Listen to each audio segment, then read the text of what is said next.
আসসালামু আলাইকুম। Hello everyone, সবাই কেমন আছেন, কি অবস্থায় আছেন? তো আজকে আরেকটা নতুন ভিডিও নিয়ে আসছি। তো আজকে আসছি আমার মেজো বোনের বাড়ি বেড়াতে। তো বেড়াতে বলতে না, আসলে আমার দুলাভাই অসুস্থ, তাকে দেখার জন্য আসছি।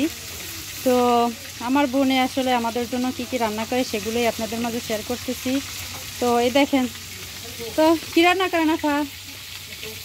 এই কাঠি মাছ, ফলি মাছ, তারপর আবার পুঁটি মাছ দিয়ে পটলের ছোলা ভর্তা, তারপর আবার শাক ভাজি করছি।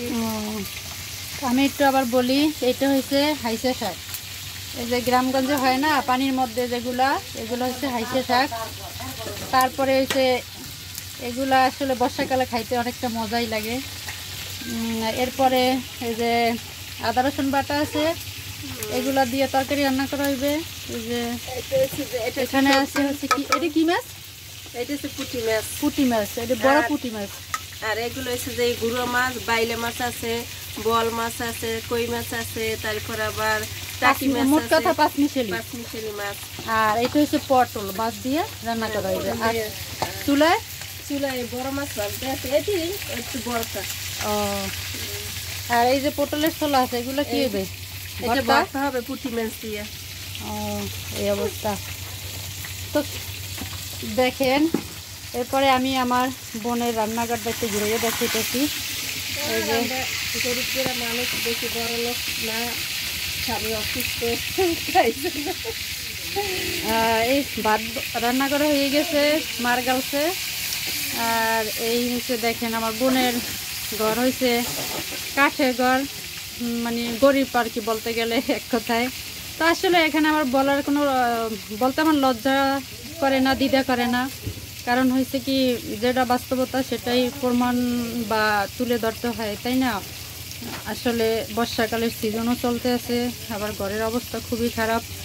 এই যে গ্রামের আর কি পাকের ঘর।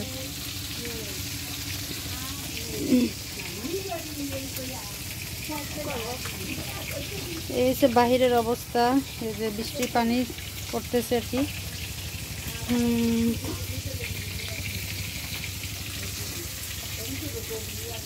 এই পাশের বেড়া, মানে এক কথায় আমি একটু পাকঘরটা দেখাইতেছি, কি দেখেন কি অবস্থা আসলে।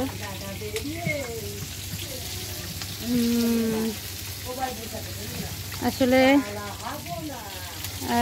ভিডিও করতে লজ্জাও করে, আবার লজ্জার কিছু নাই এখানে, যেহেতু আমি চ্যানেল খুলছি। আসলে আমি তো একটু ভিডিও না করলে আপনাদের মাঝে আমি পরিচিত হতে পারবো না।